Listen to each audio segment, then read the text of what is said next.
성공에 대한 책임은 오직 당신에게 있다. 당신이 이 책을 골랐다는 건 원대한 생각과 큰 꿈을 품고 있다는 뜻이다. 당신은 엄청난 성공을 꿈꾸는 사람이다. 어쩌면 당신은 극도의 좌절감을 느끼고 있을지 모른다. 당신은 자신이 더 잘할 수 있음을, 더 큰 일을 할 수 있음을 안다. 다른 사람이 탁월한 업적을 이루는 것을 볼 때마다 나는 왜 저렇게 못하지? 의문스러울지 모른다. 성공한 사람들이라고 해서 꼭 당신보다 똑똑한 건 아니다. 당신보다 열심히 일하지 않을 수도 있다. 그런데 어째서 그들은 성공하고 당신은 그렇지 못한가? 예컨대 당신이 지금 백만장자라도 앞으로 억만장자가 될 수 있다. 또는 지금은 그럭저럭 작품이 팔리는 예술가이지만 장차 세계적인 명성을 누리는 거장 반열에 올라설 수도 있다. 이처럼 원대해지고 싶은 간절한 열망이 있다면, 원대한 꿈과 재능이 있다면 좌절감이 들 수밖에 없다. 어떤 일을 잘하지 못한다는 느낌이 드는가? 괜찮다. 끊임없이 더 나은 방법이나 더 뛰어난 아이디어를 생각하느라 잠 못 드는 밤이 이어지는가? 그래도 괜찮다. 당신은 더 큰 일을 할 수 있는데 사람들 이미 잘하고 있다고 말하는 게 싫은가? 훌륭한 태도다. 당신이 이룬 성공에 전혀 만족이 안 되는가? 완벽한 태도다. 이런 불안감은 모두 당신이 집착한다는 신호다. 당신은 다음 세 가지 범주 중 하나에 포함될 것이다. 당신은 원대한 꿈을 쫓는 일을 그만두었다. 사회가 당신 계획은 이루어질 가능성이 너무 낮고 너무 무모하다고 말한 탓이다. 그 결과 오랫동안 품어왔던 내면의 메시지와 믿음을 억누르면서 집착이 건강하지 않은 성향이라는 생각을 받아들였다. 아마 당신은 창조적인 생각을 하기보다 틀에 박힌 생각에 머물도록 길들여졌을 것이다. 그래서 위대함이라는 꿈을 포기하고 출퇴근에 2시간이 걸리는 작은 집과 퇴직연금에 만족한다. 뜬 눈으로 밤을 새우게 만들던 사업 아이디어는 어느새 사라지고 소파에 앉아 TV를 보며 주말을 보낸다. 당신이 게을러서가 아니다. 집착은 건강한 성향이 아니며 당신의 꿈은 이루어질 수 없다고 친구들과 가족이 너무 자주 말했기 때문이다. 그리고 당신은 그들의 생각을 받아들였다. 당신은 성공에 대한 명확한 비전을 갖고 있으나 폭발적인 성공을 위해 확실한 연료 공급이 부족한 상황이다. 궤도에는 올라섰지만 위대한 승자가 될 정도로 빠르게 또는 제대로 하고 있지 못할 수 있다. 당신은 꿈을 현실로 만들려면 희박한 가능성에라도 광적으로 집착해야 한다는 사실을 분명히 알고 있다. 당신 몸을 구성하는 80억 개의 세포는 모두 성공이라는 생각에 사로잡혀 있다. 지금 당신은 성공을 실현할 방법을 알아내야 한다.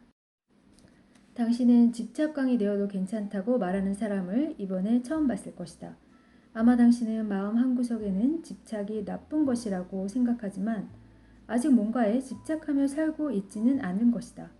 당신이 이 책을 고른 건 제목이 과거에 포기한 것을 떠올리게 해주었기 때문이다.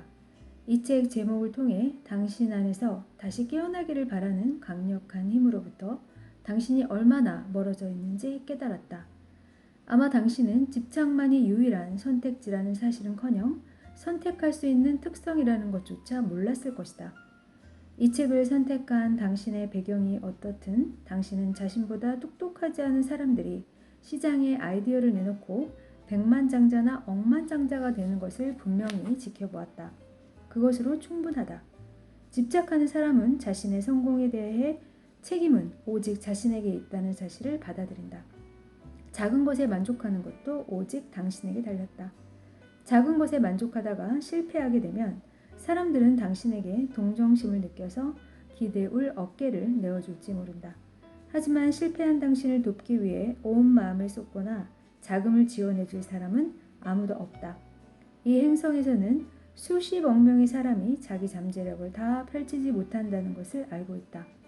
그래서 정서적 혼란에 휩싸여 하루하루를 살아간다.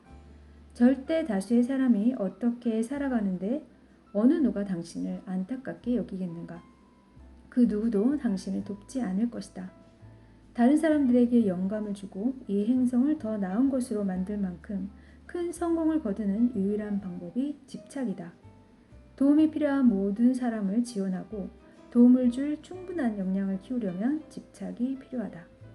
어느 정도 성공을 거둔 뒤 나는 빈스 삼촌에게 훨씬 더 큰 일을 하고 싶다고 이야기하곤 했다. 그러면 삼촌은 이렇게 말했다. 할 수 있다면 꼭 하거라. 모든 걸 원해도 괜찮다. 이 세상에는 성공을 다루는 책이 수천 권은 있다.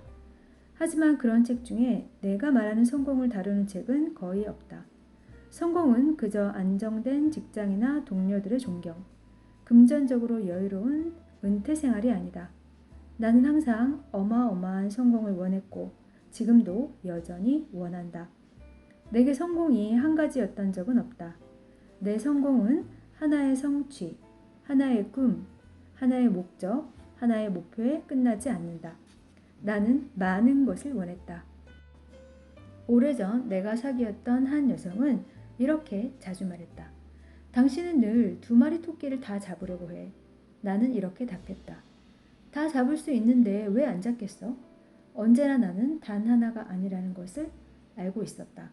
내게 성공은 많은 영역에서 위대해지는 것이다. 당신에게도 그럴 것이다.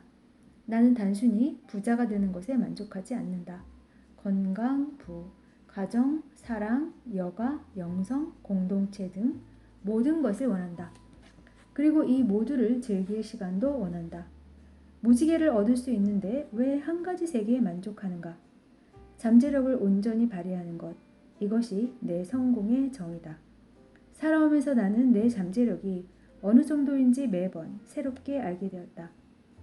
25살에는 내 잠재력이 하루 정도 마약을 하지 않는 수준이라고 생각했다.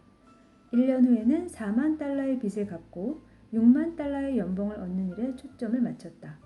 29살에 사업을 처음 시작했을 때는 자동차 세일즈 일로 벌었던 액수인 연간 10만 달러의 매출을 올리는 것이 목표였다.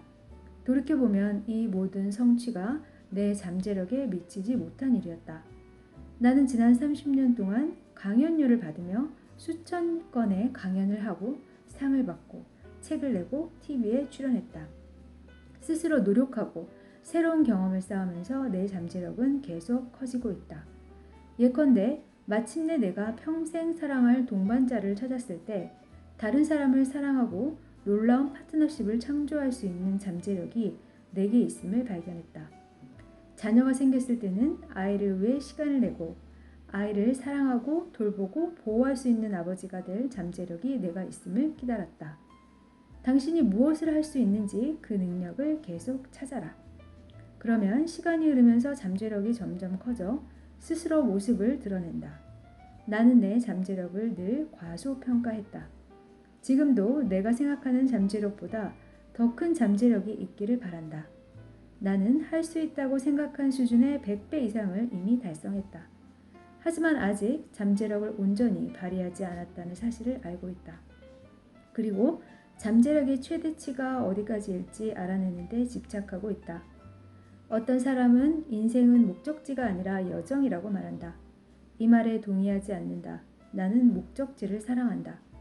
목적지에 도달해보면 내 잠재력에 대한 새로운 사실을 배우게 되기 때문이다.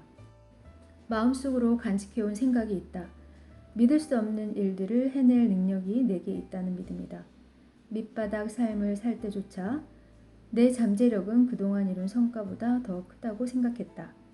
지금도 나는 더 많은 일을 할 수 있다고 생각하며 동시에 그렇게 하고 싶은 강박적인 충동을 느낀다. 솔직히 말해 나는 과거의 성공은 별로 기억하지 않는다. 나는 언제나 앞으로 성취할 수 있는 것들에 집중한다. 어떤 사람은 만족스러운 삶을 살고 있다고 말한다. 나는 그 말을 믿지 않는다. 나는 꿈꾸던 삶을 살고 싶어 라고 말하는 사람이 있다. 정말 그럴까? 나는 그런 말을 싫어한다. 꿈을 현실로 만드는 사람들은 자신이 충분히 많은 것을 해냈다거나 원하던 일을 다 성취했다고 생각하지 않는다. 그들은 다음 단계에 집착한다. 만족한다고 생각하는 사람은 뭘 모르는 사람이거나 지극히 위험한 사람이다. 가난한 사람은 부자 되는 법을 가르쳐 줄 수 없다. 내가 늘 마음에 새기는 말이 있다. 포기하는 사람의 조언은 절대 듣지 마라. 분명히 밝히자면 평범한 수준의 사람이 포기하는 사람이다. 그들은 더 나은 삶을 위해 노력하기를 포기하며 잠재력 발휘하기를 포기한다. 그럼 어떻게 하면 평균 수준보다 더 나은 삶을 살 수 있을까? 올인하고 집착하면 된다. 이를 증명한 몇 사람을 살펴보자. 당신 꿈은 오직 당신만의 것이다. 스티브 잡스, 나는 우주에 흔적을 남기고 싶다. 마틴 루서 킹, 내게는 꿈이 있습니다. 간디, 세상에서 보고 싶은 변화를 스스로 만들어라. 빌 게이츠, 성공은 형편없는 교사다. 똑똑한 사람들을 유혹해 자신에게 실패란 없다는 생각을 하게 만든다. 무하마드 알리, 나는 가장 위대한 사람이다. 이들과 이들의 말, 업적을 우리는 잘 안다. 그들이 집착했기 때문이다. 사람들은 그들의 집착을 좋지 않게 생각했다. 그런데도 그들은 오랫동안 집착했다. 물론 어떤 사람들은 그들이 삶을 좀 더 즐겼으면 하는 생각에 집착하지 말라고 했을 수 있다. 사람들의 말을 듣지 않은 그들에게는 미치광이 오만한 사람, 문제야, 정신 나간 사람, 아주 이상한 사람, 광기 어린 사람이라는 수식어가 달렸다. 하지만 결국에는 그들 한 사람 한 사람이 세상을 바꿨다. 그들은 슈퍼히어로가 아니었다. 뭔가 특출난 능력이 있었던 것도 아니다. 그저 완벽하게 집착했을 뿐이다. 이 집착은 보통 사람이 할 수 있는 수준을 넘어서는 노력으로 이어졌다. 집착했기에 그들은 흔들리지 않는 몰입, 비합리적인 노력, 지속적인 전념을 통해 꿈을 현실로 만들었다. 그들은 단순히 게임에 참여만 한 게 아니다. 게임 그 자체를 만드는 데 집착했다. 그들 중 누구도 완벽하지 않았다. 하지만 그들 각자는 수세기 동안 지속될 유산을 창조했다. 그들의 이름은 수억 명의 사람들에게 영감을 준다. 사람들은 그들의 이름을 떠올리며 훌륭해지는 일, 탁월한 업적을 세우는 일, 위대한 변화를 일으키는 일의 의미를 생각하게 된다. 무하마드 알리가 그저 프로 권투 선수였을까? 나는 아니라고 생각한다. 그의 스토리는 위대함을 달성하려면 위대함을 권리로 주장해야 한다는 메시지를 전하며 인종과 종교, 나이에 상관없이 모든 남녀에게 영감을 준다. 당당히 일어나서 위대함을 당신의 권리로 주장하라. 다른 사람이 당신을 얼마나 사랑하고 염려하든 그 사람에게는 당신의 꿈이 없다. 당신의 꿈은 오직 당신에게만 달려있다.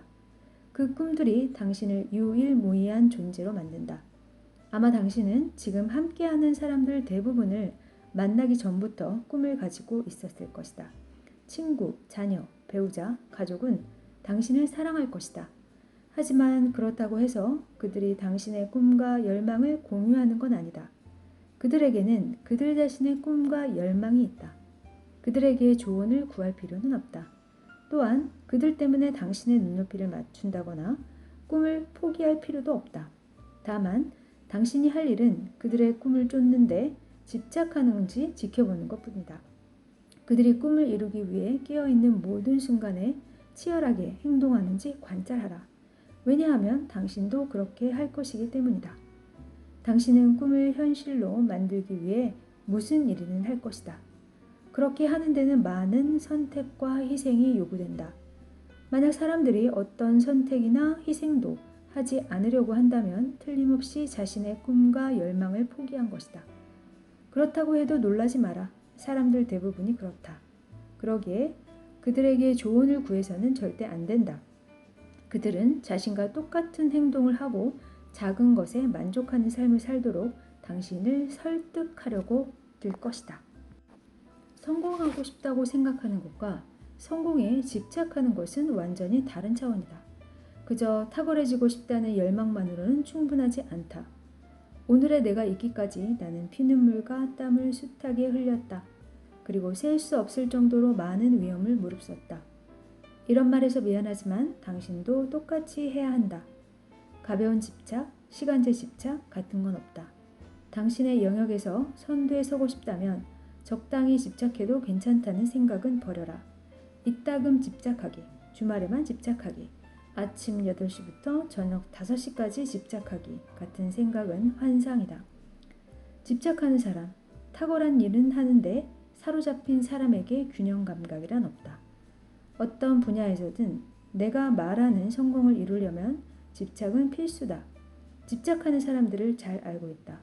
모험에 올인하지 않으면 올인하는 사람에게 패하고 만다는 사실을 실리콘밸리 사람들에게 가서 제품 개발에 몰두하고 일주일에 100시간 넘게 근무하고 제품을 시장에 내놓기 위해 가족과 친구들에게서 자금을 끌어모으는 기분이 어떤지 물어보라.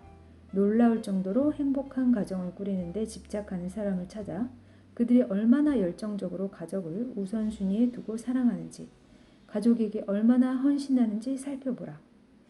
자신의 재능에 집착하고 그것을 끊임없이 발전시키는 예술가나 운동선수와 대화를 나눠보라. 그들이 자기 일에 대해 얼마나 열정적으로 말하는지 들어보라. 이러한 죽기 살기식 태도를 본받아야 한다. 다른 선택지는 없다. 그렇다. 승리에는 대가가 따른다. 항복에도 대가가 따른다. 물론 죽기 살기로 덤비다 보면 광기가 서릴 수 있다. 하지만 중간에 멈추는 일은 없을 것이다. 역사는 집착하는 사람만 성공한다는 사실을 보여준다. 알렉산더 대왕, 잔다르크, 알베르트 아인슈타인, 알렉산더 그레이엄 벨, 토마스 에디슨, 일론 머스크, 하워드 슐츠, 오프라 윈프리, 반센트 고흐, 스티브 잡스, 크리스토퍼 콜럼버스, 찰리 채플린, 모차르트, 미켈란젤로 등등. 이 정도면 충분할 것이다. 사람들은 그들을 좋아하거나 싫어한다. 또는 존경하거나 혐오한다. 하지만 우리는 그들 모두를 알고 있다. 그들의 사명이나 성공법에 동의하든 않든 그들이 집착했다는 사실은 부정할 수 없다. 그래서 그들의 이름이 세상에 알려진 것이다. 그들은 온갖 역경에 맞서 싸웠다. 안주하기를 거부했다. 물론 그들 중 누구도 나나 당신이 원하는 삶을 똑같이 펼치지는 않았다. 당연하다. 그들에게는 우리와는 다른 꿈이 있었으니까. 하지만 우리의 집착에 불을 붙이기 위해 그들의 행동을 활용할 수 있다. 그들이 자신의 꿈에 광적이고 비합리적으로 집착했기 때문에 당신과 나는 그들의 이름을 알게 된 것이다. 자신을 끊임없이 재창조하고 리부팅하라. 인생의 모든 일은 전환기를 맞기 마련이다. 당신이 해야 하는 일에 완전히 전념해서 그 일을 잘 해냈다면 새로운 목표를 세워야 할 시기가 찾아왔다. 무엇을 해야 하는지 다시 고민하고 목표를 명확하게 세우는 과정이 또다시 시작되는 것이다. 지난해에 나는 펜타곤에서 군인이 민간인의 삶으로 복귀하는 과정을 돕는 프로젝트에 참여했다. 그곳에서 만난 훌륭한 군인 대다수는 그동안 직업군인이 되는 일에 전념했다. 이제 이 참전 용사들은 체계, 리더십, 명확성이 주된 요소였던 환경에서 벗어나 낯선 환경으로 들어가야 한다. 그들은 통솔력이 부족한 회사의 일자리를 얻게 되는데 그런 회사에서는 결정 내리는 일을 다들 두려워하고 회의가 제 시간에 시작되지 않으며 직원들은 사무실에 창문이 없다고 불평을 쏟아낸다. 나는 군인들에게 이런 말을 했다. 이 말은 당신에게도 적용된다. 태어나는 순간부터 죽는 순간까지 우리의 삶은 늘 전환기를 맞이한다. 중요한 건 어떤 일을 단순히 시작하고 끝내는 것이 아니다. 삶에서 일어나는 모든 일은 시작과 끝의 중간에 일어난다. 진정으로 살아있고 가장 큰 영향력을 발휘하는 사람은 자신이 성장하고 삶이 변화하고 기회가 오갈 때 집착의 강도를 높여 다시 초점을 맞추는 법을 알고 있다. 물론 도전이 되는 일이지만 목표를 달성하고 상황이 변하면 당신이 누구인지 재정의하고 집착의 불을 재점화해야 한다. 이것이 당신이 자신의 시간을 활용해 얼마나 많은 일을 해낼 수 있는지를 좌우한다. 당신은 당신 자신을 계속 창조해 나가야 한다. 항상 새로운 목표 세우기. 이것이 집착과 목적을 연결하는 열쇠다. 어떤 사람이 내게 100만 달러가 있다면 은퇴하고 매일 골프를 치러 다닐 거야 라고 말했다고 가정해보자. 이 사람은 100만 달러를 모아 날마다 5시간씩 골프를 쳐서 핸디캡이 10인 수준급 골퍼가 되고 남은 시간에 TV를 보며 하루를 보낸다. 그런데 그는 자기 삶을 싫어한다. 목표에 도달한 후 새로운 목표 세우기를 중단했기 때문이다. 그 결과 이 사람은 길을 잃고 방황한다. 컴퓨터를 재시작하고 운영체계를 다시 로드해 리부팅하듯이 우리 모두는 스스로를 리부팅해야 한다. 누구나 전환기를 맞는다. 나이가 들고 다시 시작하고 모든 것이 변한다. 목적지, 조건, 동기가 달라진다. 실망, 도전, 상실도 경험한다. 그러므로 앞으로 도달하고자 하는 곳에 계속 집착하지 않으면 자신이 원하지 않던 모습이 되고 만다. 길을 잃고 삶에 지치고 쇠약해진다. 나도 그랬다. 매일 아침 눈을 떠야 할 이유를 몰랐을 때 나는 속에서 죽어가고 있다고 느꼈다. 목적은 내가 이 행성에 아무런 방향 없이 방황하며 인생을 허비하지 않게 해준다. 목표와 함께 먹고 자고 숨 쉬어라. 미래를 향해 표효하라. 과거가 아닌 미래에 계속 초점을 맞추어라. 무엇을 창조할 것인가? 전에는 한 번도 이루지 못한 일을 할 수 있는가? 앞길에 무엇이 있는지 주시하고 백미러는 무시하라. 짐승에게 먹이를 주면 미래와 잠재력을 발견하는 일에 계속 몰두할 수 있을 것이다. 내 상황을 예로 들면 지금 나는 거의 4억 달러에 달하는 5천 채 정도의 아파트를 보유하고 있다. 처음 부동산 투자를 시작했을 때만 해도 이렇게 많은 부동산을 갖게 되리라고는 상상하지 못했다. 이런 생각은 했다. 아파트 20채를 사서 매년 약간의 여유 자금이 생기면 신날 거야. 당시에 상상할 수 있는 건 그게 다였다. 하지만 목표를 달성한 후에도 계속 목표에 집중하면서 목표를 키우고 확장했다. 덕분에 잠재력을 최대한 발휘하게 해주는 원대한 생각을 품을 수 있었다. 몇 년 전 달성한 20채라는 목표는 이제 4만 채와 40억 달러 규모의 부동산 펀드라는 목표로 확정되었다. 새로운 목표를 선언할 때 나는 잠시 압박감이 든다. 과연 이 일을 할 수 있을까? 한 번도 해본 적이 없잖아. 직원도 없고 자금도 없이 노하우나 인맥도 아직 없어. 월스트리트 사람들이 얼마나 수수료를 물려서 날 죽일 거야. 변호사와 규제당국, 투자자를 상대해야 돼. 이런 일이 끊임없이 고개를 든다. 하지만 목표를 이룰 수 없는 온갖 이유만 생각하고 있으면 짐승은 동면에 들어간다. 이런 생각이 드는 순간 나는 두려움에 굴복하지 않는다. 그 대신 40억 달러 규모의 부동산 펀드를 조성해 투자자에게 20%의 수익을 준다는 목표를 적는다. 그리고 어떻게 하면 수만 가구에 좋은 주택과 양질의 일자리, 높은 임금을 제공할 수 있을지 생각한다. 이렇게 짐승에게 먹이를 주면 마법 같은 일이 일어난다. 목표가 얼마나 어려운지가 아니라 그 일을 어떻게 할 수 있는지 방법이 불현듯 떠오른다. 어느 순간 나는 목표의 달성에 도움을 주었던 새로운 모임에 참석하고 있으며 전과는 다른 대화를 나누고 있다. 경제라는 짐승에게 먹이를 주라. 우리는 경제가 돌아가는 행성에서 살고 있다.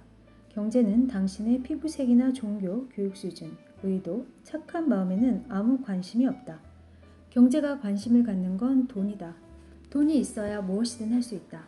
마트에 가서 물건을 사는 일에서부터 직원을 고용하고 기부금을 내고 회사를 성장시키는 일에 이르기까지 모든 일에 돈이 필요하다. 그렇기 때문에 돈에 관심을 기울이고 돈을 버는 일이 집착의 대상 중 하나가 되어야 한다. 하늘을 날고 싶은가? 그렇다면 돈이 필요하다. 경제라는 짐승에게 먹이를 주는데 집착하라. 그래야 당신과 당신 회사가 돈의 지배를 받지 않고 반복되는 돈 문제에 시달리지 않는다. 돈을 소중히 여겨라. 사람들은 돈이 중요하다고 말한다. 하지만 대부분 집착에 불을 붙여주지 않는 엉뚱한 곳에 돈을 써버린다. 그리고 더 많은 돈을 창출할 대상에 투자할 시점이 오면 머뭇거린다. 그러니 아주 보잘것없는 목표를 세운 사람들이 겪는 가장 큰 문제가 돈 문제라는 사실은 놀라운 일이 아니다. 주변 사람들이 돈을 어떻게 대하는지 관찰해보라. 그러면 내 말을 이해할 것이다. 한 부서 관리자는 책상이나 컴퓨터처럼 감가상각이 생기는 물건을 구매할 때 시간을 들여 싸고 좋은 걸 살 생각은 하지 않고 회사 돈을 쉽게 막 쓰면서 잘못된 게 없다고 생각한다. 그러면서 공항 주차료 15달러를 환급받으려고 회계 부서를 찾아가 잃어버린 영수증을 찾느라 30분 동안 직원들과 실랑이를 벌인다. 돈과 관련된 여러 가지 면에서 우선순위가 엉망이다. 그러니 대부분의 회사가 돈을 벌지 못하는 건 놀라울 일이 아니다. 루이지애나주 레이크 찰스에 있는 정유회사에서 일을 할 때 12시간 교대 근무를 하며 목숨을 걸고 위태로운 작업을 하는 사람들을 보았다. 그들은 월급을 받자마자 힘들게 번 돈을 금요일 하룻밤에 모조리 써버렸다. 놀라운 일이었다. 그들은 늘 돈을 더 벌어야 한다며 1.5배의 초과 수당을 받으려고 초과 근무를 하곤 했다. 그러면서 술집에 앉아 낮은 임금과 초과 근무에 대해 불평을 쏟아내며 힘들게 번 돈이 아무 의미가 없다는 듯이 술집에서 펑펑 써버린다. 내가 성공한 이유 중 하나는 항상 내 재정 상태 관리에 집착하면서 돈을 우선순위에 두었기 때문이다. 어렸을 때부터 나는 돈에 대해 솔직했다. 속마음을 숨기지 않고 더 많은 돈을 벌고 싶다고 말했다. 많은 사람이 그토록 많은 돈을 바라는 건 잘못된 태도며 돈 이야기를 입에 올리는 건 더더욱 나쁘다고 말하고 지금도 그렇게 말한다. 어머니는 내게 돈 이야기는 절대 하지 마 라고 여러 번 말했다. 대부분의 사람은 돈 이야기를 하면 안 된다고 배웠다. 그러니 당연히 돈을 많이 벌지 못하고 평생 돈 때문에 조바심을 낸다. 나는 안정되고 안전하고 무너지지 않는 경제 상태를 만들겠다는 생각을 남 눈치 보지 않고 거리낌 없이 한다. 나는 가족과 직원, 고객에게 돈을 많이 벌고 싶다고 분명히 말한다. 한 번은 한 고객이 내가 제시한 가격에 불평했다. 나는 그에게 이렇게 말했다. 내겐 당신에게 좋은 서비스를 제공하고 당신의 일을 성공시킬 능력이 있습니다. 이런 내 능력 발휘를 위해서는 돈이 중요하죠. 당신도 내가 능력을 발휘하기를 바라지 않으십니까? 그렇죠. 좋습니다. 여기에 서명하세요. 나는 회사나 내가 제시한 가격에 대해 절대 미안하게 생각하지 않았고 앞으로도 그럴 것이다. 돈을 많이 원한다고 계속 말할 것이다. 돈을 올바로 다루어라. 경제라는 짐승을 이해하고 먹이를 주려면 삶과 일에서 돈을 올바로 다루는 데 집착해야 한다. 돈을 함부로 다루면 돈이 부족해 끊임없이 걱정을 달고 살게 된다. 혹시 지금 돈을 벌지 못하거나 근근히 살아갈 정도로만 벌거나 돈이 없어서 경쟁에서 이기지 못하는가? 그렇다면 그건 그동안 돈을 함부로 다루었다는 증거다. 돈은 질투심 많은 연인처럼 재미난 존재다. 돈에 관심을 쏟아라. 그러지 않으면 돈은 관심을 주는 사람을 찾아 당신을 떠나고 만다. 먼저 해야 할 일은 돈이 어디에 있는지 살피는 것이다. 은행 계좌에서 잠자고 있는 돈이 있다면 꺼내 굴려라. 현금 가치가 있는 재산이 있다면 활용해 돈을 벌어라. 조직에서 낭비되는 예산은 모조리 없애라. 하루빨리 그렇게 하라. 그러면 남는 시간을 활용해 당신의 삶과 사업에서 가치 있는 일을 확장하고 수익을 창출할 수 있을 것이다. 나는 내가 경영하는 모든 회사를 시장에 내놓는 제품으로 여긴다. 나는 이런 생각을 한다. 내일이면 못 팔게 되거나 가치가 떨어질 수 있으니 오늘 시장에서 거래해야 하는 건 무엇인가? 내 부동산 사업과 기술 사업, 컨설팅 회사 모두 이런 식으로 운영한다. 오늘 계약서를 작성해 돈으로 바꿀 수 있는 아파트들이 있는가? 이번 달에 일을 제대로 못한 코치나 컨설턴트 중 시장에 뛰어들어 돈을 벌 사람이 있는가? 시장에 팔면 흑자를 내서 회사를 계속 성장시켜줄 제품이 있는가? 수익이 줄어들면 회사는 성장할 수 없다. 매출을 증대해야 한다. 나는 여기에 내 시간과 에너지, 창조성을 거의 다 쏟아붓는다. 내 시간의 95%는 돈 버는데 나머지 5%는 경비 줄이는 데 초점을 맞춘다. 장부만 내내 들여다보며 걱정하지 말고 당신의 제품이나 서비스를 돈과 교환할 사람들의 관심을 끄는 일에 투자하라. 2008년에는 쉽게 돈을 빌릴 수 있는 신용대출이 몽땅 사라져 모두가 판매에 어려움을 겪었다. 제품을 판매하는 기업들에게 엄청난 시련이 닥친 것이다. 그래서 나는 전 세계가 겪고 있는 매출 부진을 해결하고자 팔든가 팔리든가를 썼다. 자비를 들여 그 책을 출간했고 책을 들고 미국 전역을 누비며 한 곳 한 곳 방문했다. 그리고 수십만 권을 팔았다. 팔든가 팔리든가 덕분에 나는 사업가들 앞에 서고 TV와 라디오에 출연하게 되었다. 내 메시지는 이랬다. 지금은 불경기가 아닙니다. 우리가 체감하는 경기는 언제나 불황입니다. 따라서 모두가 세일즈 기술을 배워야 합니다. 파십시오. 그렇지 않으면 당신 회사가 팔릴 것입니다. 내 말은 시장에 관심을 끌었고 돈을 좀 더 벌게 해주었다. 이 돈을 재투자했다. 수만 가지 사업으로 확장할 수 있는 제품을 만드는 데 투자했다. 바로 그랜트 카톤 세일즈 트레이닝 대학교를 세운 것이다. 현재 수백만 명의 세일즈맨, 기업가, 세일즈 관리자가 매우 생산적인 세일즈맨으로 만들어주는 전문 교육을 받기 위해 이 기관을 찾는다. 사람들은 사무실이나 집에서 스마트폰, 태블릿, 컴퓨터를 이용해 고객을 응대하고 사업을 키우고 신규 고객을 확보하고 서비스를 제공하고 소셜미디어 영향력을 키우고 사후 관리를 하는 새로운 방법을 배울 수 있다. 나는 돈을 제대로 다루는데 집착했을 뿐이다.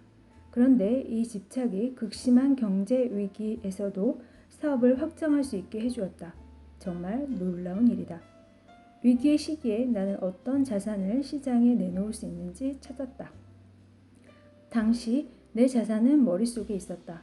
바로 세일즈 지식이 자산이었다. 단 3시간 만에 내게서 글들이 쏟아져 나왔다. 그렇게 책을 썼고 활동이 시작되었다. 나는 이 제품을 시장에 내놓았고 모두가 지갑을 닫는 불경기였음에도 사람들은 세일즈를 할 수 있는 방법에 대한 내 지식을 돈과 교환했다. 나는 국경을 초월해 한 곳 한 곳 문을 두드리며 책을 팔았다. 그러면서 내 사업을 확장하고 내 브랜드를 키웠다. 사람들이 자신들의 몰락을 두고 기술과 경제를 탓하면서 과거에 집착하고 거기에 머물러 있는 동안 나는 수익을 창출하고 있었다. 경제적 성공과 돈을 올바로 다루는 법에 집착하라. 그러지 않으면 벌을 받고 대가를 치를 것이다. 훌륭한 사람들과 함께하라. 짐승에게 먹이 주기와 성공에 온전히 집착하고 있는가? 그렇다면 이런 태도를 존중하고 이해하는 훌륭한 사람들을 곁에 두는 것이 중요하다. 내가 소유한 회사 5곳에서 나는 구성원 모두가 함께 짐승에게 먹이 주기에 초점을 맞추는 성공 문화를 조성했다.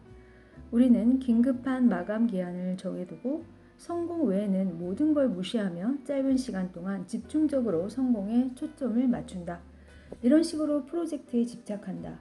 이 과정에서 반대 의견이나 대체 아이디어, 강도가 약해진 접근법, 새로운 주제 도입은 받아들이지 않는다. 그래 하지만 이라는 말에도 관용을 베풀지 않는다. 어떤 일을 하라고 지시할 때는 지시가 명료하고 단순해야 하며 제시된 목표는 측정 가능하고 달성할 수 있는 일이어야 한다. 그런 다음 경영진은 일이 완벽하게 시행되고 성과가 나올 때까지 지시를 더 강력하게 내려야 한다. 모든 지시는 목표와 마감 기한을 동반해야 한다. 목표가 중요할수록 보고를 더 자주 받아야 한다. 한 부서의 매출 상황을 1시간마다 보고하라고 처음 요청했을 때 나는 며칠 동안 이 요청을 반복해야 했다. 팀장에게는 매 시간 뭔가를 보고하는 일이 너무 낯설었기 때문이다. 하지만 나는 프로그램을 수정하면서 프로젝트를 성공시켜야 했기에 반드시 보고를 받아야 했다. 성공을 이루기 위해 매 시간 매출 보고를 받아야 한다면 그것이 내가 해야 할 일이다. 매일 팀원들을 만나라. 가치 있는 행동은 매일 할 가치가 있다. 매일 팀원들을 만나지 않는다면 당신 팀은 곧 다른 방향으로 가는 집단으로 변할 것이다. 그렇게 시간이 흐르면 팀원들의 자신감 결여와 행동 부족으로 당신이 바라는 성공이 극대화되지 않을 것이며 실패하고 말 것이다. 가치 있는 행동은 매일 할 가치가 있다. 세일즈에서는 특히 그렇다. 세일즈 팀이 전념하지 않은 아마추어들로 가득하다면, 그래서 책임감이 전혀 없고 적절한 동기부여가 없고 훈련을 제대로 받지 않으면 나쁜 평판을 얻는다. 매일 세일즈 팀과 회의를 해서 당신이 누구이며 무엇을 하는지, 팀에 무엇을 원하는지, 무엇을 기대하는지, 고객에게 무엇을 제공할지 다시 강력하게 전달해야 한다. 이 모두가 짐승에게 먹이를 주는 일이다. 관심을 기울이고 격려하라. 당신이나 관리자는 매 시간 세일즈 부서로 가봐야 한다. 그래서 팀원들이 엉뚱한 일을 하지 않도록 해야 한다. 그저 사무실을 드나들며 몇몇 팀원들에게 이런 말만 해도 된다. 잘 했어요. 얼른 전화 걸어봐요. 우리 도움이 필요한 사람들이 있을 거예요. 당신이 팀원들에게 관심을 기울인다는 사실을 보여주라. 나는 세일즈 부서에 들러 전화를 대신 받아 어떻게 말하면 되는지 보여주기도 한다. 대개 당신의 존재를 보는 것만으로 팀원들은 회의에서 논의한 목표에 다시 집중할 수 있게 된다. 성공을 축하하라. 어느 날 한 고객으로부터 이메일을 받았다. 입문자용 세일즈 트레이닝 제품에 22,000달러를 투자했는데 90일 만에 300만 달러를 벌었다는 내용이었다. 괜찮은 투자였다. 나는 그 이메일을 읽고 담당 팀을 축하하는 영상을 스마트폰으로 찍었다. 그런 다음 영상을 팀원들이 함께 보도록 부사장에게 이메일로 전달했다. 당신의 야망, 성공, 천재성을 의심하지 마라. 의심은 꿈을 죽인다. 대부분의 사람에게는 스스로를 믿지 못하는 의심이 가득하다. 그래서 성공에 집착하지 못한다. 그들은 두려움에 휘말린다. 사람들은 당신의 광적이고 올인하는 정신이 문제라고 말하며 의심을 부추긴다. 하지만 당신의 이런 정신은 전혀 문제가 아니다. 문제는 의심이다. 의심은 이 행성에서 가장 위험하고 음흉한 정신적 테러다. 의심은 사람, 조직, 결혼, 생활, 꿈을 해친다. 내 인생에서도 의심이 가장 심각한 문제였다. 1990년대 말에는 자신의 과거를 파헤쳐 문제의 원인을 알아내는 것이 당시 유행이었다. 어렸을 때 엄마나 아빠로부터 관심을 받지 못하거나 지나친 관심을 받아 문제가 생겼다는 개념을 중심으로 수천여 달러 규모의 산업이 성장했다. 이른바 문제 가정과 내면화의 탐색에 초점이 맞춰지기 시작했다. 모두가 자신이 왜 망가졌는지, 부모가 자신을 어떻게 망쳐놨는지 말했다. 모든 것에 중독과 질병이라는 꼬리표가 달렸다. 일, 마약, 반려동물, 사랑이 다 중독이고 질병이었다. 심지어 중독에 중독되는 증상마저 있었다. 나는 나를 개선하는 데 늘 관심이 있었기 때문에 한동안 그 그룹 모임에 가고 12단계 워크숍에 참석하고 내 문제의 원인을 알아내는 데 도움을 줄 상담사를 찾았다. 당시 이 산업의 본질적인 주장은 이랬다. 어떤 꼬리표가 달려있든 우리는 무력하고 자기 문제를 극복할 수 없다는 것이다. 지난 20년 동안 이런 추세가 지속됐다. 모두가 상담사를 찾았다. 집을 살 형편이 안 되는 사람들도 자신의 상담사는 있었다. 그런데 맙소사, 이런 상담자들은 내담자들이 얼마나 훌륭한지가 아니라 어떻게 망가졌는지 말할 가능성이 더 크다. 한 번은 여자친구와 함께 상담사를 찾아가 이렇게 말했다. 나는 내가 얼마나 훌륭한지 이야기하고 싶습니다. 내게 장점이 얼마나 많은지, 얼마나 많은 재능이 있는지 말하고 싶어요. 내 야망과 성공에 관해 이야기하고 싶습니다. 상담사는 즉시 내게 강박증 약인 리튬을 처방받으라고 권했다. 분명히 그는 내 집착이 위험하다고 생각한 것이다. 이런 이야기를 하는 이유는 성공에 집착할 때 어떤 반대를 만날 수 있는지 알려주기 위해서이다. 내가 처음으로 삶을 변화시키기 시작했을 때 주변에는 온통 내가 감정적으로 상처를 입었고 무력하고 새로운 것에 중독되었다고 말하는 사람뿐이었다. 내 집착 성향이 유전이라서 통제할 수 없고 영원히 거기서 자유로워질 수 없다는 말도 들었다. 그런 말을 듣고 나는 심한 혼란과 의심에 빠졌다. 끈기에 집착하라. 성공의 중요한 특성 끈기. 목표를 끝까지 밀어붙이지 않고 포기하는 태도가 용인되고 있다. 위대한 성공 스토리에는 성공의 중요한 특징 중 하나로 끈기가 늘 언급된다. 그런데도 사람들은 끈기를 발휘하지 않는다. 합리적인 수준을 넘어서는 끈기를 발휘한 사람들의 사례를 살펴보자. 월트 디즈니는 자금 지원을 요청했다가 302번 거절당했다. 그의 첫 애니메이션 회사는 파산했다. 스티븐 킹의 첫 소설 캐리는 30개 출판사에서 거절당했다. 오프라 윈프리는 TV 출연에 부적합한 사람이라는 말을 들었다. 위대한 무용가이자 배우인 프레드 아스테어는 첫 오디션에서 연기도 못하고 노래도 못한다. 그리고 좀 대머리처럼 보인다 라는 소리를 들었다. 레이디 가가는 첫 레코드사와 계약한 지 한 달 만에 잘렸다. 하워드 슐츠의 시장은 슐츠가 내놓은 커피 아이디어에 관심이 없어 스타벅스라는 브랜드를 그에게 팔아버렸다. 스티븐 스필버그는 영화 학교에 지원했다가 3번이나 떨어졌다. 빌 게이츠는 하버드 대학교를 중퇴했고 자신이 처음으로 설립한 회사 트레드 오퍼레이터에서도 나왔다. 그는 어디에도 갈 데가 없었다. 헨리 포드가 처음 세운 자동차 회사 2곳은 망했다. 그는 빈털터리가 되었다. 위대한 투자자인 마크 큐버는 몫으로도 웨이터로도 요리사로도 실패했다. 누군가가 목표를 포기하면 다른 사람들은 이런 말을 하며 그를 위로한다. 노력했으면 됐어. 괜찮아. 그냥 일이 잘 안 풀린 거야. 쉬운 길을 찾아봐. 너에게 함부로 대하지 않고 내 서비스의 가치를 알아보는 것을 찾아보는 게 어때? 가진 것으로 만족해. 이렇게 사람들은 당신에게 포기해도 된다고 말한다. 일이 잘 진행되지 않는다고 해서 다른 사람의 위로를 받을 필요는 없다. 당신에게 필요한 건 그런 동정이 아니다. 위로는 아무것도 가져다 주지 못한다. 내가 다른 장에서 강조했듯이 안전지대를 벗어나 불가능한 일을 가능하게 만들기 위해 자신을 몰아붙이고 한계에 도전할 때 최고의 기량을 발휘할 수 있기 때문이다. 유일한 실패는 포기다. 사업을 처음 시작했을 때 나는 대박을 터뜨릴 새로운 아이디어를 들고 프레젠테이션을 하며 돌아다녔다. 판매 지원 정보라는 명칭의 세일즈 트레이닝 프로그램을 독점 판매하는 일이었다. 모든 사람이 내 설명을 귀 기울여 듣고 제품을 사려고 할 거라고 생각했다. 나는 사업 계획을 세웠다. 내 프레젠테이션 들은 사람 중 10%만 제품을 구입해도 대성공을 거둘 거라는 계산이 나왔다. 아이디어는 빈틈이 없었고 프로그램에 사용된 기술은 뛰어났다. 미국은 수천만 개의 회사가 세일즈에 의존하니 잠재 시장은 어마어마했다. 내 생각은 이랬다. 어느 누가 판매 증가를 원하지 않겠어? 하지만 사업을 시작한 지 24시간 만에 나는 포기할 준비가 되었다. 그리고 2년 동안 날마다 포기하고 싶었다. 영업 전화를 하면 너무 많은 사람이 내가 말하는 도중에 전화를 끊어버렸다. 욕하는 사람, 다시는 전화하지 말라는 사람이 한둘이 아니었다.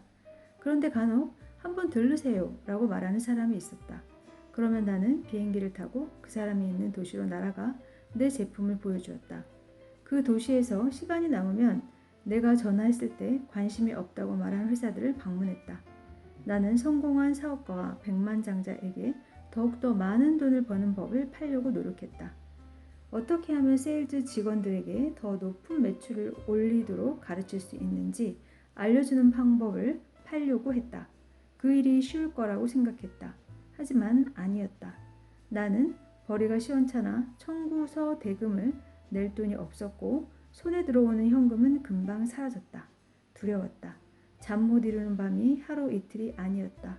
그리고 영업전화를 걸기가 끔찍하게 싫었다.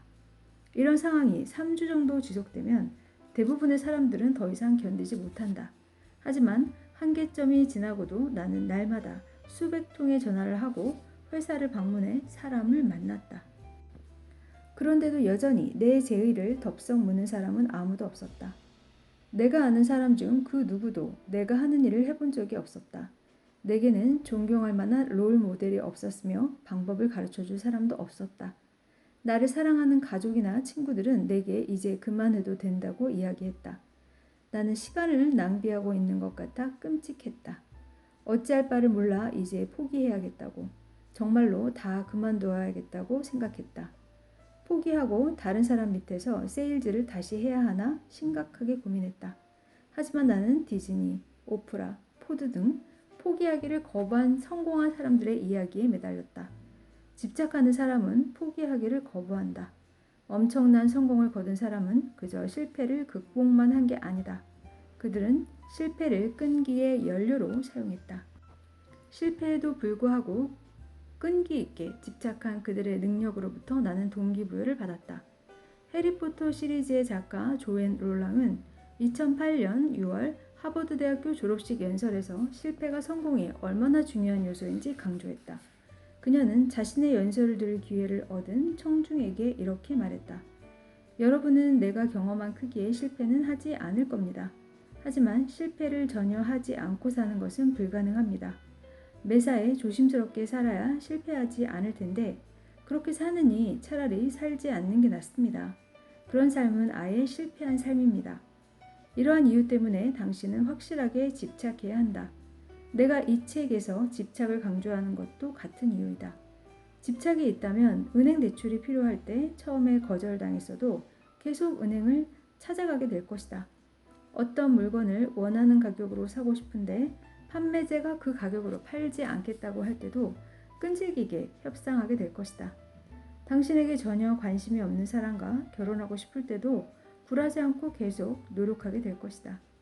잠재 고객은 아니요 라고 말할지 모르며 투자자는 당신을 비웃으며 쫓아낼지 모른다. 은행은 당신을 만나주지도 않고 고용주는 당신을 해고하고 희망을 앗아가고 심지어 당신 것을 훔쳐갈 것이다. 가족과 친구들은 당신에게 미쳤다고 할지 모른다. 당신은 빚을 질 수도 있다. 당신의 모든 것이 소진되고 있다는 느낌을 받고 견뎌하는 상황이 생길 수 있다. 낮은 보수를 받고 과로하고 기진맥진해질 것이다. 포기해야만 오아시스를 찾을 수 있다는 생각이 들 것이다. 하지만 그렇지 않다. 집착하는 사람은 끝까지 간다. 성공과 실패의 차이는 무엇일까? 성공한 사람은 남들이 기권하고 경기장을 떠날 때도 계속 경기장에 남아있다. 프로 스포츠 시합에서 마지막 순간에 승부를 뒤집어 승리를 쟁취하는 일이 얼마나 많은지 아는가? 그들은 포기하는 법이 없다. 무슨 일이 있어도 끝까지 해내려면 동기가 필요하다. 지금 당장 그런 동기가 없더라도 걱정하지 마라. 동기는 발전시킬 수 있다. 끈기 교육을 훈련하는 몇 가지 방법을 소개하겠다. 모든 임무를 완수하라. 시작한 일은 반드시 끝내라. 공적인 삶이나 사적인 삶에서 미완성 프로젝트를 더는 미루지 마라. 난관에 부딪힐 때 장애물에 초점을 맞추지 마라. 다시 도전해볼 창조적인 방법을 찾아라. 다른 사람이 포기할 것임을 예상하라. 당신은 처음부터 끝까지 끈기 있게 도전하겠지만 주변 사람들은 포기할 것이다. 그들은 당신도 똑같이 포기하라고 설득하려 할 테니 거기에 대비하라. 어제의 성공을 오늘의 끈기의 연료로 삼아라. 과거의 성공에 안주하지 마라. 다음에 이룰 성공, 그 다음에 이룰 더 큰 성공에 집중하라. 이자나 수입을 창출하는 활동에서 바쁘게 일하라. 또는 당신이 전전하는데 도움이 되는 일을 배우거나 바쁘게 지내라. 구르는 둘에는 이끼가 끼지 않는 법이다. 이미 이룬 승리에 안주하지도 만족하지도 마라. 승리는 당신의 잠재력을 온전히 펼치며 앞으로 나아가기 위한 연료로 사용하라. 붙잡고 버텨라. 그러면 반드시 성공을 쟁취할 것이다. 성공과 관련해 어머니가 자주 하던 말이 있다. 붙잡고 버텨. 그럼 반드시 보람이 있을 거야. 무슨 일이 있든 버텨라. 우리 인생에는 포기하면 편한 일들이 많을 수 있다. 하지만 그러면 성공은 멀어지고 만다. 기적이 일어날 때까지 끈기 있게 인내하라. 대부분의 사람은 기적이 일어나기 직전에 포기한다. 어느 날 점심시간에 나는 건강식단으로 유명한 식당에 혼자 앉아 있었다. 휴스턴의 힙한 거리에 있는 식당인데 밀싹과 숙주를 기본으로 제공하는 곳이었다. 그때 나는 다른 도시에 갔다가 아무런 성과도 없이 막 돌아온 참이었다. 오후 1시 정도였는데 나는 전화기를 내려놓고 있었다. 마치 어제 일처럼 기억난다. 나는 피곤하고 지칠 대로 지쳐 있었다. 두려움에 휩싸였고 에너지는 방전되었다. 진짜로 다 포기하기 직전이었다. 그날 아침에 만나던 여자친구에게 이제는 이 일을 더는 못할 것 같아 라는 말까지 했다. 철저히 패배한 나는 그 식당에 앉아 이런 생각을 했다. 뭔가 신호가 필요해. 포기해야 할지 아니면 계속해야 할지 뭔가가 내게 말해줬으면 좋겠어. 만약 계속한다면 다음에는 어디로 가야 할까? 무엇을 해야 하는지 분명한 신호가 필요해. 누구에게 한 말이었을까? 신에게 기도한 건지 누구에게 간청한 건지 아니면 나 자신에게 말한 건지 모르겠다. 지금도 모르겠다. 분명한 건 당시 나는 의심에 휩싸여 인생의 맨 밑바닥까지 내려가 있었다. 어디로 가야 할지 길을 잃은 나는 점을 보기 시작했다. 점성술에 내 미래를 맡겨 가야 할 길과 지침을 찾으려 했다. 하지만 점성술에 매달리기 시작하면 문제에 휘말리게 된다는 생각을 당신도 알 것이다. 그렇게 신호를 달라고 애원한 다음 집에 가려고 차에 올라탔다. 운전하며 가고 있는데 바로 내 앞에 있는 차의 번호판을 보니 솔트레이크 시티에서 온 차였다. 나는 솔트레이크 시티에 가본 적이 한 번도 없었다. 그래서 그 상황을 그 도시로 가서 다음 세미나를 하라는 신호로 받아들였다. 물론 미친 소리처럼 들린다는 건 안다. 하지만 당시 나는 앞차의 번호가 내 요청의 신호라고 생각했다. 자포자기한 심정으로 완전히 절망에 빠졌던 나는 지푸라기라도 잡고 싶었다. 아무리 사소한 것이든 경기를 계속하게 해주는 원동력을 찾아야 했다. 물론 이렇게 말하는 내가 미신을 믿는 사람처럼 보일 수 있다. 하지만 나는 다음에 무엇을 해야 할지, 어디로 가야 할지에 대한 신호가 될 만한 것은 무엇이든 찾고 있었다. 나를 앞으로 나아가게 하는 것이 필요했다. 멈추지 않고 나아가는 일은 계속 집착하는 데 꼭 필요하기 때문이다. 나는 작은 내 사무실로 돌아가 솔트레이크 시티에 있는 회사들에 전화를 걸기 시작했다. 3일 동안 그렇게 계속 전화를 걸었다. 언제나 그렇듯 영업전화는 어려웠다. 되돌아오는 반응은 늘 한결같았다. 관심 없어요. 다시는 전화하지 마세요. 당신에 대해서 들어본 적이 없어요. 그러다가 마침내 이렇게 말하는 고객을 만났다. 알겠어요. 한번 들러보세요. 시간이 되면 이야기를 들어볼게요. 바로 그날 나는 비행기 티켓을 예약했다. 그리고 그 주 일요일에 비행기를 타고 솔트레이크 시티로 갔다.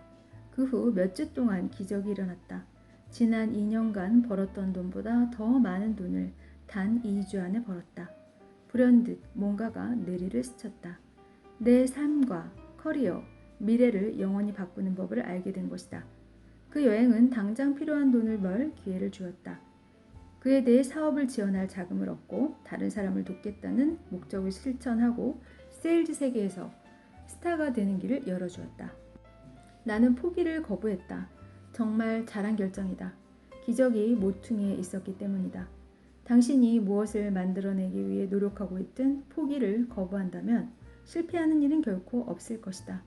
당신은 성공하는 것이 시간 문제라는 걸 알아야 한다. 성공하지 못하는 동안 나는 무엇이 효과가 없는지 배우는 중이었다. 그래서 무엇을 하지 말아야 하는지 배웠다. 그러다가 어떤 행동을 해야 하는지 알게 되었고 그 뒤로 나는 엄청나게 행동했다. 내 앞에 있던 자동차의 번호판이 기적의 신호였을까? 당연히 아니다. 포기하고 싶다는 생각이 들었을 때 포기하지 않았던 것뿐이다. 나는 한 번 더 시도했고 최선의 노력을 다했다. 모든 한계를 넘어섰다고 생각했을 때 한 번 더 한계를 넘어서면 기적이 일어난다. 이때 기적의 순간이 다가온다. 모든 한계를 넘어섰다고 생각한 바로 그 다음의 말이다. 완전히 집착하는 사람은 도저히 버틸 수 없는 상황에서도 끈질기게 버틴다. 끈기를 강력한 무기, 위대한 자산으로 발전시키는 일에 집착하라. 아무리 가혹한 역경과 불가능이 가득한 시기에도 계속 앞으로 나아간다면 성공이 보장되기 때문이다. 평범한 수준의 사람들이 계속 앞으로 나아가지 않을 때 당신은 앞을 향해 발을 내딛어야 한다. 중간에 포기하면 어차피 다시 시작해야 한다. 이 점을 기억하고 절대 물러나지 말아라. 완벽주의에 속지 마라. 완벽주의는 시작하지도 않고 끈기도 없는 사람을 위한 허황된 말에 불과하다. 혹시 당신은 모든 게 완벽해야 일을 시작하겠다고 생각하는가? 그렇다면 너무 오래 기다리다 성공을 지연시키게 될 것이다. 그러다가 시도하는 것은 꿈도 못 꾸게 될 것이 뻔하다. 하지만 탁월한 성과를 얻으려면 일단 시도하는 것이 꼭 필요하다. 완벽주의자는 스스로에게 거짓말을 한다. 끈기 부족을 감추려고 모든 게 완벽해지면 저절로 잘 될 거라고 주장한다. 어떻게 그런 망상에 빠져 자기중심적으로 생각할 수 있을까? 남들이 상황이 완벽해지기를 기다리는 동안 나는 그들에게서 시장 점유율을 빼앗았다. 대개 사람들은 핑계를 내놓는다. 앱이 준비가 안 되었다. 오류가 다 해결되지 않았다. 어떤 사람이 우리 제품을 좋아하지 않는다. 원고를 더 손봐야 한다 등등. 이렇게 상황이 완벽하지 않다는 이유로 사람들은 대중 앞에서 강연하거나 영상을 찍거나 녹음하는 걸 매우 두려워한다. 특히 생방송 인터뷰라면 몸서리를 친다. 그들은 일을 너무 잘 하고 싶어 한다. 그래서 시도조차 못한다. 하지만 나는 그냥 일을 끝내고 떨쳐버리는 게 좋다. 시장은 제품이나 서비스의 지속적인 개선과 변화를 요구한다. 커피 메이커든 세일즈 트레이닝이든 차세대 스마트폰이든 끊임없이 변화가 필요하다. 그게 시장이다. 시장은 끈기를 요구한다. 그리고 완벽한 사람이 아니라 끈기를 보여주는 사람에게만 보상을 안겨준다. 이 보상을 얻기 위한 비결이 있다.